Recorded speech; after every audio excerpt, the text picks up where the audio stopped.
تو ہماری نماز شروع ہی نہیں ہوگی، چاہے ہم نماز پڑھ لیں لیکن نماز نہیں کہلائے گی۔ تو تکبیر تحریمہ اللہ اکبر کہہ کر نماز شروع کرنا یہ ضروری ہے، پھر اس کے بعد قیام کرنا، قرات کرنا، اور اس کے بعد رکوع کرنا۔ رکوع میں کم از کم اتنا جھکنا ضروری ہے، ہمارا اوپر کا حصہ اتنا بینڈ ہو جائے کہ ہمارے ہاتھ ہمارے گھٹنوں تک پہنچ جائیں،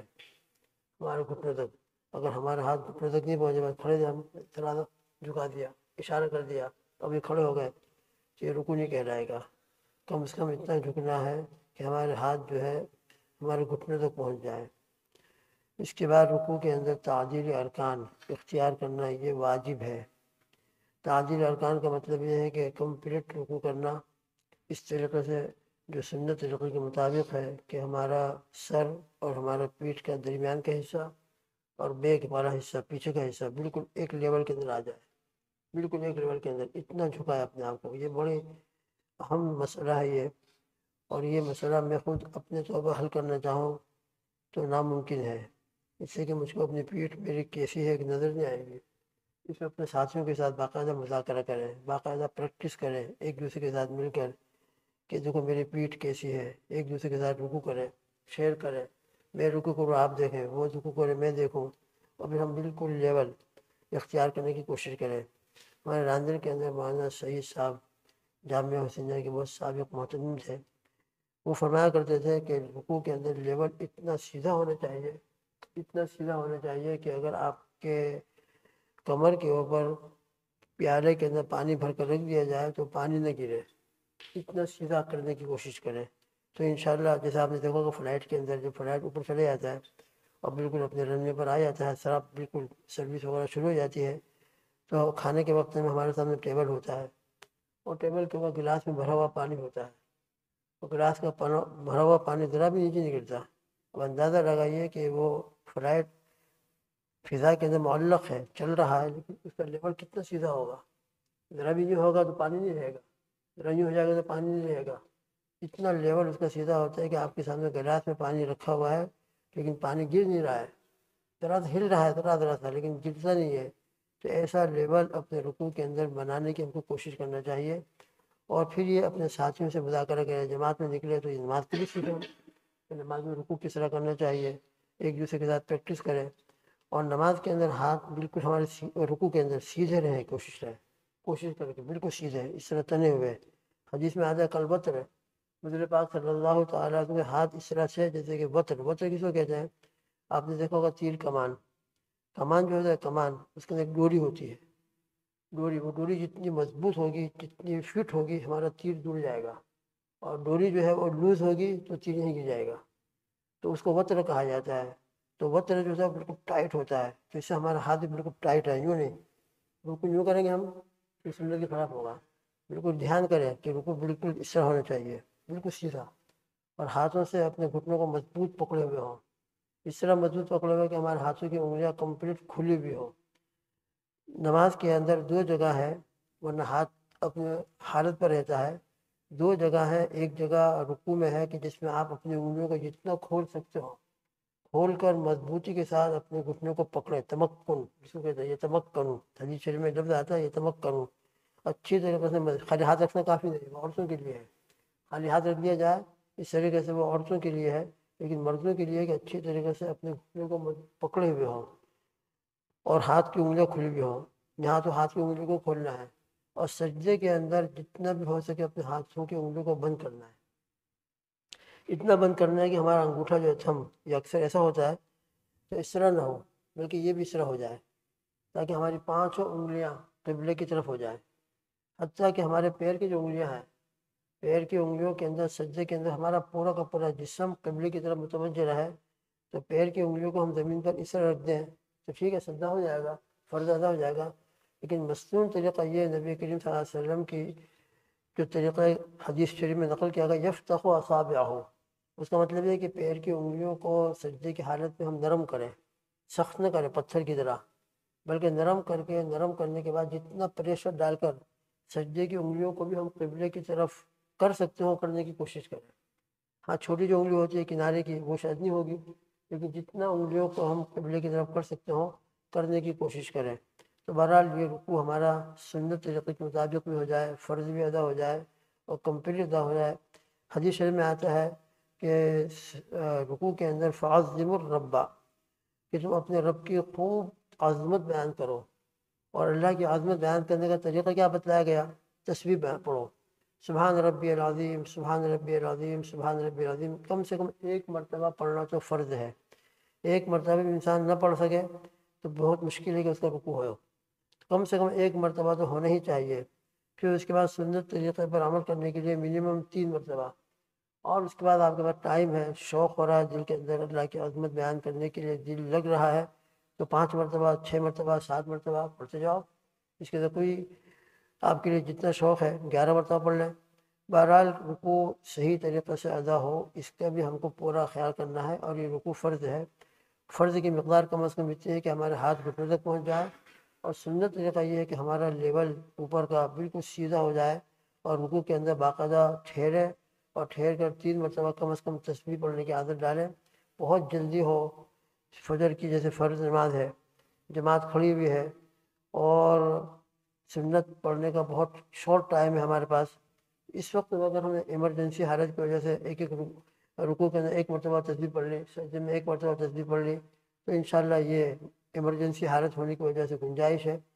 لیکن اگر ہمارے پاس ٹائم ہو، پھر اطمینان سے رکوع اور اطمینان سے سجدہ کی کوشش کی جائے۔ رکوع کر لیا، اب رکوع کرنے کے یہ فرض ہے، رکوع کے بعد قومہ ہوگا۔ قومہ، اس کے اندر بھی تعدیل ارکان اختیار کرنا۔ علامہ شامی رحمۃ اللہ علیہ کی تحقیق یہ ہے کہ رکوع اور سجدہ، پھر اس کے بعد قومہ اور جلسہ۔ قومہ کہتے ہیں رکوع سے اٹھ کر کھڑا ہونا، اور جلسہ کہتے ہیں 2 سجدوں کے درمیان میں بیٹھنا۔ تو ان تمام چاروں کے اندر تعدیل ارکان اختیار کرنا واجب ہے۔ ائمہ ثلاثہ کے نزدیک تو فرض ہے، باقی امام ابو حنیفہ رحمۃ اللہ علیہ کے نزدیک واجب ہے۔ تعدیل ارکان کا مطلب یہ ہوگا کہ ہم رکوع سے سیدھے کھڑے ہو جائیں، سیدھے اطمینان کے ساتھ۔ انسان جیسا قیام کی حالت میں سورہ فاتحہ پڑھنے کی حالت میں کھڑا ہوتا ہے، اس طریقے سے سیدھا کھڑا ہو جائے۔ سمیع اللہ لمن حمدہ، ربنا لک الحمد، یا ربنا ولک الحمد، یا اللہم ربنا لک الحمد، یا اللہم ربنا ولک الحمد، چاروں طریقے سے گنجائش ہے۔ ربنا لک الحمد، پھر اس کے بعد واو درمیان میں لا کر ربنا ولک الحمد، اور شروع میں اللہم بڑھا کر اللہم ربنا لک الحمد اور اللہم ربنا ولک الحمد، یہ چاروں طریقوں سے حدیث میں تذکرہ آیا ہے۔ اس کے بعد پھر ہم عام طور پر دعا پڑھ لیتے ہیں، اللہم ربنا لک الحمد، یا ربنا لک الحمد کے بعد حمدن کثیرا طیبا مبارکا فی، بہت اچھی ہے۔ اور اگر یہ دعا پڑھے اللہم ربنا لک الحمد ملء السماوات وملء الارض وملء ما بینہما وملء ما شئت من شیء بعد، تو یہ وہ دعا ہے جو خود نبی کریم صلی اللہ تعالیٰ علیہ وسلم سے ثابت ہے۔ تو اس طرح سے اطمینان سے قومہ ہو گیا۔ قومہ کے بعد پھر جلسہ اور سجدہ۔ سجدہ جو ہے مردوں کے لیے جتنا ہو سکے کھل کر کرنا چاہیے۔ کھل کر کرنا مطلب یہ ہے کہ ہمارے ہاتھ جو ہے یہ کلائی زمین سے اٹھی بھی ہو، زمین پر اگر اسے بچھا دی ہم نے مکمل تحریمی ہوگا۔ عورتوں کے لیے تو بالکل بچھا کر سجدہ کرنا ہے، جتنا وہ پست اور زمین سے لگ کر وہ سجدہ کرے گی اس کے لیے مستون طریقہ وہی ہے، اور مردوں کے لیے وہ جتنا اپنے آپ کو کھول کر سجدہ کرے یہ ان کے لیے مستون ہے۔ تو کھول کر سجدہ کرنے کا مطلب یہ ہوگا کہ کلائی جو ہے ہماری زمین پر لگی ہوئی نہ ہو، اور یہ ہمارے جو بازو ہیں یہ پہلو سے جدا ہو، اور پیٹ جو ہے ران سے جدا ہو، اس طرح سے کھل کر سجدہ کرنا۔ البتہ اگر ہم جماعت میں شریک ہیں، جماعت میں ہے، تو چونکہ ہم کو اپنے ساتھی والے نماز کے اندر جو ہمارے دائیں طرف بائیں طرف رائٹ اور لیفٹ میں کھڑا اس کا بھی خیال کرنا ہے، لہٰذا اس کا خیال کرنے کے لیے ہم ذرا ہاتھوں کو اندر کی طرف رکھیں، بالکل یوں نہ کر دیں سجدے میں۔ جماعت کے اندر اگر ہم بالکل یوں کریں گے تو ہمارے بازو میں جو کھڑا ہوگا مقتدی اس کو تکلیف ہوگی، تو اس کو تکلیف نہ ہو اس کا بھی ہم کو خیال کرنا ہے۔ ہاں، تنہا آپ نماز پڑھ رہے ہو، آپ کے آزو بازو میں کوئی نہیں، اچھی طرح سے کھل کر سجدہ کرے۔ اور کھل کر سجدہ کرنے کا پھر یہ بھی مطلب نہیں ہے کہ انسان اتنا لمبا سجدہ کرے کہ سر وہاں پہنچ جائے پھر یہاں پر ہو، ایسا لگے کہ سو گیا ہے، وہ نہیں۔ سجدہ کا ایک مقدار ہے، معلوم ہو کہ انسان سجدے میں ہے، پیٹ ران سے جدا ہو، بس اتنا کافی ہے۔ باقی ہم اتنا لمبا سجدہ کریں کہ وہاں تک چلا جائے یہ مناسب نہیں۔ سجدے کی حالت کے اندر ہمارے دونوں ہاتھوں کی انگلیاں کمپلیٹ ملی ہوئی ہوں، قبلے کی طرف ہوں، اور سجدے کے وقت کے اندر دونوں ہاتھوں کے درمیان میں اپنے سر کو رکھا جائے، ہمارا سر جو ہے دو ہاتھوں کے درمیان میں ہو، لہٰذا سجدے کے درمیان میں، سجدے کی حالت میں ہمارا ہاتھ پیچھے بھی نہ ہو، سر آگے ہو ہاتھ پیچھے ہو یہ بھی نہیں، ہاتھ آگے چلے جائے سر پیچھے ہو جائے یہ بھی نہیں، بلکہ دونوں ہاتھ ہو اور دونوں ہاتھوں کے درمیان میں سر رکھا ہوا ہو۔ اس طریقے سے سجدے کے اندر انسان اپنے سر کو رکھے اور سبحان ربی الاعلیٰ، سبحان ربی الاعلیٰ، سبحان ربی الاعلیٰ باقاعدہ زبان سے اچھی طرح شوق اور عظمت کے ساتھ، ہمارے ایک مولوی صاحب ہیں باقاعدہ ہماری جو حالت ہے اس کو نقل کرتے ہیں ماشاءاللہ، ہمارے تسبیح کے اندر سبحان ربی سبحان ربی سبحان ربی یہ نہیں،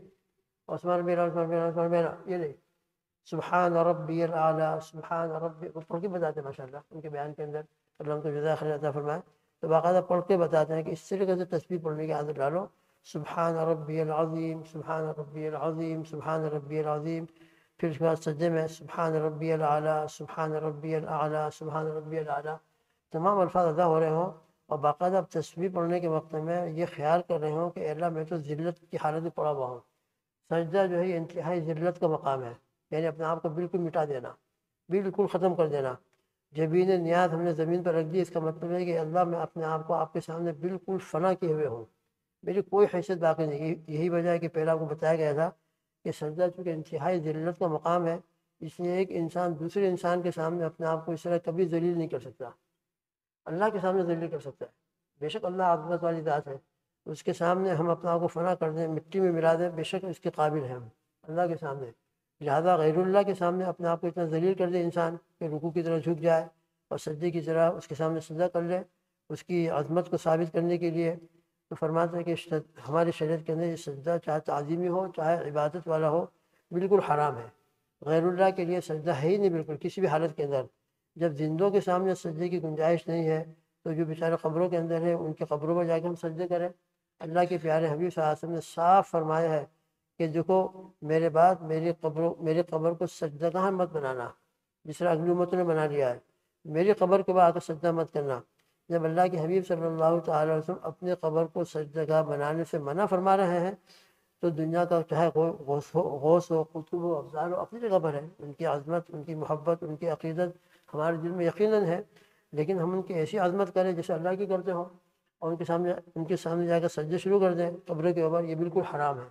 قطعاً حرام ہے، یہ صرف سجدہ اللہ کے لیے ہوگا، اس لیے کہ اللہ ہی کے سامنے انسان اتنا ذلیل اپنے آپ کو کر سکتا ہے، ورنہ کسی اور کی عظمت ثابت کرنے کے لیے عظمت کا خیال کرتے ہوئے اس کے سامنے ہم سجدے میں چلے جائیں،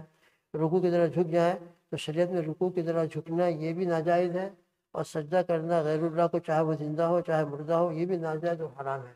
سجدہ صرف اللہ کے لیے ہے، تو سجدے کے وقت میں انسان سبحان ربی الاعلیٰ اور رکوع میں سبحان ربی العظیم پڑھنے کے وقت میں یہ تصور کر رہا ہو کہ اللہ میں تو ذلیل ہوں، لیکن میرے اللہ آپ بالکل پاک ہیں، آپ کسی کے سامنے سجدہ نہیں کرتے، آپ کسی کے سامنے رکوع نہیں کرتے، میں آپ کے سامنے ہاتھ باندھ کر ادب سے کھڑا ہوا ہوں، آپ کسی کے سامنے اس طرح ادب سے نہیں کھڑے ہوتے، آپ کی ذات تو بہت عظمت والی ہے، سب آپ کے سامنے جھکیں گے، لیکن اللہ کسی کے سامنے نہیں جھکتا، اللہ تکبر، بے شک وہ متکبر ہے، عظمت اور کبریاء وَلَهُ الْكِبْرِيَاءُ فِي السَّمَاوَاتِ وَالْأَرْضِ، عظمت اور کبریاء اللہ کی ذاتی ہے اور بے شک ان کے لیے ہے، اور بے شک ان کے لیے سزاوار ہے کہ ہم ان کے سامنے سجدہ کریں اور رکوع کریں، تو خیر بہرحال رکوع بھی فرض ہے، سجدہ بھی فرض ہے، اور پھر اس کے بعد انسان 2 رکعت والی نماز پڑھ رہا ہو تو 2 رکعت پر جو قاعدہ ہوگا وہ قاعدہ خیرہ ہوگا، 3 رکعت والی نماز ہو جیسے مغرب اور وتر تو 3 رکعت کے بعد جو قاعدہ ہوگا وہ قاعدہ خیرہ ہوگا، اور 4 رکعت والی نماز ہو تو 4 رکعت کو جو قاعدہ ہوتا ہے اس کو قاعدہ خیرہ کہتے ہیں، غرض ہے کہ ہر نماز کے اندر جو قاعدہ اخیرہ ہوتا ہے جس کے اوپر ہم سلام پھیر دیتے ہیں وہ قاعدہ اخیرہ بھی فرض ہے، 3 رکعت اور 4 رکعت والی نماز میں ہم 2 مرتبہ بیٹھتے ہیں جس کو قاعدہ اولیٰ کہا جاتا ہے، اور بعد میں قاعدہ ثانیہ قاعدہ اخیرہ کہلاتا ہے، قاعدہ اولیٰ جو ہے یہ فرض نہیں ہے یہ واجب ہے، انشاءاللہ واجبات کا جب تذکرہ ہوگا تو ان کے اندر اس کا تذکرہ آئے گا، تو قاعدہ اخیرہ جو ہے یہ فرض ہے، اب فرض کا مسئلہ کیا ہے انشاءاللہ بعد میں ذکر کیا جائے گا، باہر یہ تمام فرائض ہیں نماز میں ان کا خیال کرنا، ان کے اوپر عمل کرنا، ان کو اپنی نماز میں ادا کرنا انتہائی درجہ ضروری ہے، ایک فرض میں اگر چھوٹ جائے گا پھر انشاءاللہ مسئلہ ذکر کیا جائے گا بعد میں، تو فرض چھوٹ جانے کی صورت میں اس کا اگر ہم نے نماز کے اندر اعادہ نہ کر لیا ہو، نماز کے اندر اس کی تصحیح نہ کر لی ہو تو فرض چھوٹ جانے سے نماز بالکل فاسد ہو جاتی ہے، سجدے سہو کرنے سے نماز صحیح نہیں ہوگی، بلکہ فرض چھوٹ جانے سے اس فرض کو نماز ہی کے اندر کسی بھی طریقے سے ادا کر کے آخر میں سجدہ سہو کر لیا جائے تب تو ہو سکتا ہے، ورنہ اگر فرض چھوٹ گیا ہو اور بعد میں یاد آیا کہ میں نے دوسری رکعت کے اندر ایک ہی سجدہ کیا تھا، 2 سجدے کے بجائے، تو اب نماز کو لوٹانا ضروری ہوگا۔ غرض ہے کہ فرض کے چھٹیانے سے نماز بالکل فاسد ہو جاتی ہے، اور سجدہ سہو کر لینے سے بھی نماز صحیح نہیں ہوتی۔ انشاءاللہ بعد میں اس کا تفصیل سے کوئی تذکرہ ہوگا۔ اللہ تعالی ہم سب کو صحیح طریقے سے خشوع و خضوع کے ساتھ نماز پڑھنے کی توفیق عطا فرمائے، اور اپنی رحمت سے، اپنے فضل سے ہماری نمازوں کو مقبول فرمائے۔ اللہم آمین۔ سبحان اللہ بحمدہ، سبحانک اللہم و بحمدک، ونشہد ان لا الہ الا انت، نستغفرک ونتوب الیک۔ وصلی اللہ تعالی علی خیر خلقہ محمد وعلی آلہ واصحابہ وازواجہ واتباعہ اجمعین۔ سبحان ربک رب العزۃ عما یصفون، وسلام علی المرسلین، والحمد للہ رب العالمین، برحمتک یا ارحم الراحمین۔